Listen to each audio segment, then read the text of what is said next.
Meeting called to order. Councilmember Abez Anderson. Here. Councilmember Chapman. Here. Councilmember Clayton. Here. Deputy Mayor Quinn. Here. Mayor Moore. Here. Please stand for a silent prayer, moment of reflection.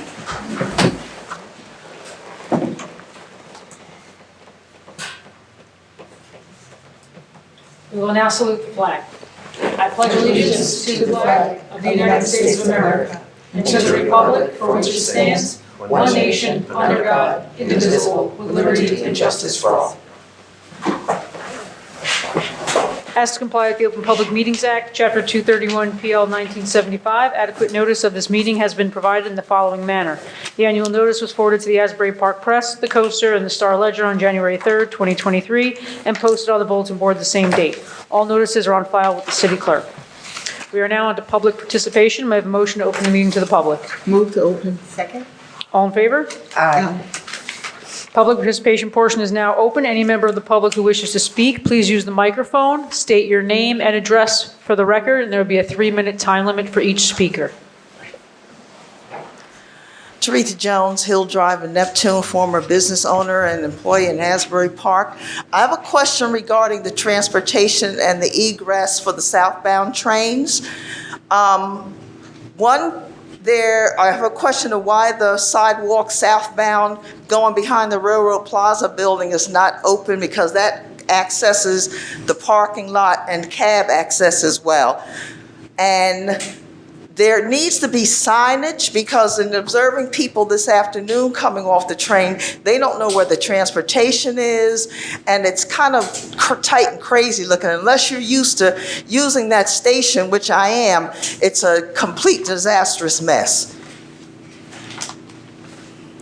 The second part of that question, people that are being picked up from the southbound train, where is the pickup location?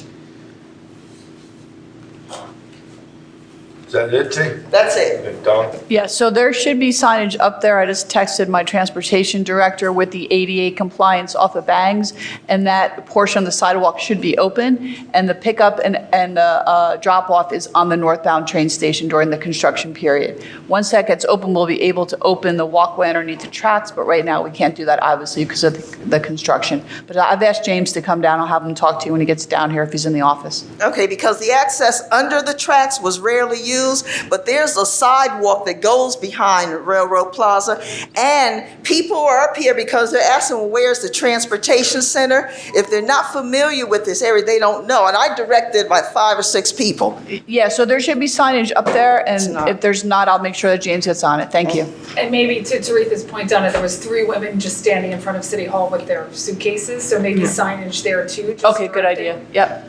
I had the same thing when I parked, Teresa. Yeah, it's a mess. Where's the train station? Yeah, it's a mess. Okay, I'll talk, my engineer and my transportation director, we're working on that. I'll see where they are. Okay. Thank you. Thank you, Tree. Hello, Felicia Simmons, 1034 Sewell Avenue, Asbury Park, New Jersey, president of the Westside Community Center, Monmouth Ocean County National Action Network, and a slew of other organizations. But here now to talk about, 2341, the resolution for the settlement between Fair Share Housing. I have a lot of questions when it comes to MOU since I've been reading the MOU, and part of it is the translating of Lincoln Village residents to what you call home plate. Now, home plate being unbroken ground in its own designated place, it will fall under the HUD establishing of new public housing. So since we're transporting everyone currently in the Lincoln Village is considered low-income housing, it will be literally against the law to build some place specifically for them. So I'm seeing how we're planning to remedy that effect. Then also in the coalition, the current Lincoln Village, is there still planning to be low-income housing mixed in? I know this is a deal that you're rendering with the City Housing Authority, but it's a remedy that really affects Asbury Park at a whole, especially since it is a repayment of the RCA money and kind of a even kilter. And a city allotment of over $3 million, $2 million coming from the formerly known RCA, and then a donation condition of the land, which is home plate.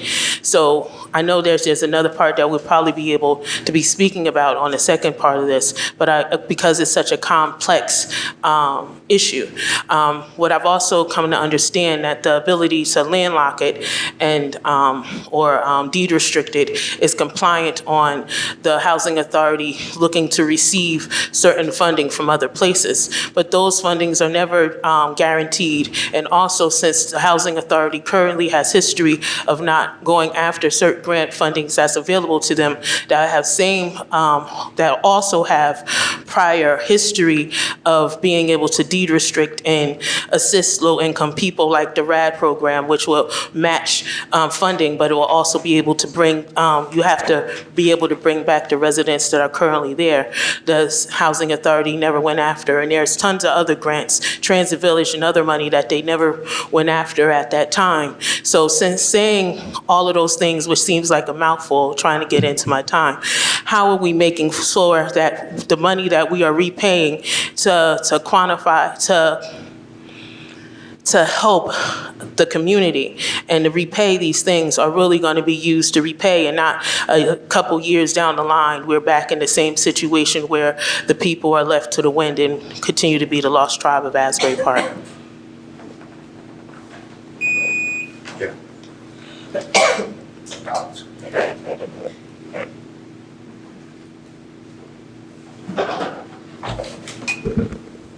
So that was a mouthful and an efficient use of your 3 minutes. Well done. So I think the initial question was relative to the Lincoln Village current residents.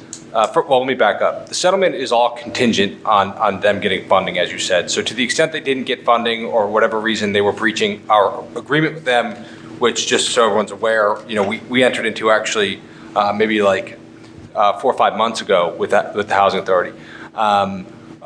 We wouldn't pay them the monies associated with the RCA program. They need to produce the housing to get the funds from the city. Relative to the existing Lincoln Village households, there are very strict requirements in our MOU that if they are to proceed with phase 1, which would be to build what we're referring to as a home plate site, that those Lincoln Village individuals will have the right to move there. And there are very strong protections in our agreement relative to a lack of rescreening for those individuals. And I think you asked a question about HUD compliance. The document is littered with requirements that they comply with HUD standards on that. So this is the most protective document we can have in terms of new construction while protecting the existing Lincoln Village units. Okay, I just because of dialogue, it's just knowing that all these contingents, I want to know if these things are not contingent, what is our follow-up plan? Because we can only go by history, and the history says that these things won't necessarily be complied. Yeah, so first of all, I think they have a significant incentive to work with HUD on this. What I could say is we represent maybe 80 towns in affordable housing, and as you said, the best we could do is plan. It's a housing element and fair share plan. It's not a guarantee. So if they were to breach the agreement, we don't anticipate it, but we'd have whatever remedies are available to us at law. Unfortunately, we can't guarantee funding. We can't guarantee parties will act in accordance with their agreements. Parties breach agreements all the time in every area of the law. All we can do is stay on top of everything, perfect the things we can perfect, and to the extent we need to take legal recourse because they're not doing their job, we'd have to do that. Okay, and you are, because you didn't introduce yourself. I'm sorry? Oh, my name is Michael Edwards. I'm the affordable housing attorney for the city. Yep. Okay, thank you. Thank you. And then also just to put on the record, or if I know you know, but there's compliance against building new not affordable housing, because there's affordable low-income housing or project-based housing. So you're not supposed to build new housing. So that would be a new foundation. Are you including that into the what is considered the Lincoln Village, or is that going to be considered still home plate because it technically is?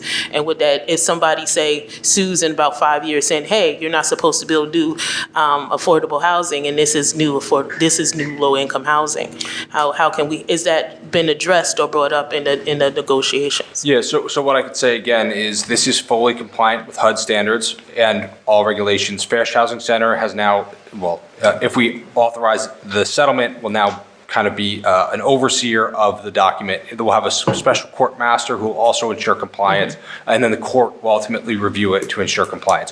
We believe it is. We believe we've covered every basis relative to HUD standards and to a lesser extent COA standards, but there will be a number of eyeballs in courts involved in ensuring compliance with every provision of law. All right, thank you. Thank you. Thank you. Anybody else like to? Yep.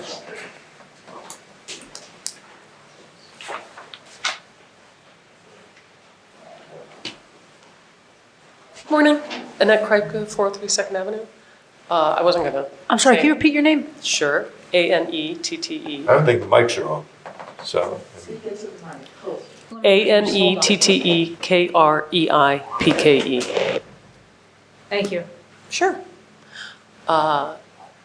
Honestly, I just came because I was curious, but with the good questions on affordable housing, I did look on the website after there'd been that ADU discussion some time ago, and I never really saw any follow-up or what, if any, decisions were made on that. And I was curious to see if that was still an ongoing thing. Thanks. So regarding the ADUs, the council is still reviewing some draft language from our planners and hope to get that moving forward at the next couple of meetings. Thank you. Motion to close. Second. All in favor? Aye. Public participation portion is now closed. We're now on to the minutes. I have the municipal council executive meeting minutes and regular meeting minutes of the August 9th, 2023 meeting. Do I have a motion? Move it. Second. Councilmember Bez Anderson? Yes. Councilmember Chapman? Yes. Councilmember Clayton? Yes. Deputy Mayor Quinn? Yes. Mayor Moore? Yes. We're now on to individual resolutions. I have Resolution 2023-410, resolution approving payment of bills. Move it. Second. Councilmember Bez Anderson? Yes. Councilmember Chapman? Yes. Councilmember Clayton? Yes. Deputy Mayor Quinn? Yes. Mayor Moore? No. Resolution 2023-411, resolution authorizing execution of a settlement agreement between the City of Asbury Park and Fair Share Housing Center. Second. Councilmember Bez Anderson. Yes. Councilmember Chapman. Yes. Councilmember Clayton. Yes. Deputy Mayor Quinn. Yes. Mayor Moore. Yes. Resolution 2023-412, resolution of the City of Asbury Park authorizing the issuance of certificate of completion to 545 Lake Urban Renewal LLC for Block 3105, lots 4.01 and 4.02 within the Central Business District redevelopment area. Move it. Second. Councilmember Bez Anderson. Yes. Councilmember Chapman. Yes. Councilmember Clayton. Yes. Deputy Mayor Quinn. Yes. Mayor Moore. Yes. Resolution 2023-413, resolution authorizing execution of a commodity resale agreement with the County of Monmouth. Move it. Second. Councilmember Bez Anderson. Yes. Councilmember Chapman. Yes. Councilmember Clayton. Yes. Deputy Mayor Quinn. Yes. Mayor Moore. Yes. If no one has anything else, I'll take a motion to adjourn. Move it. Second. All in favor? Aye. Meeting now adjourned. Thank you, everyone. Thank you.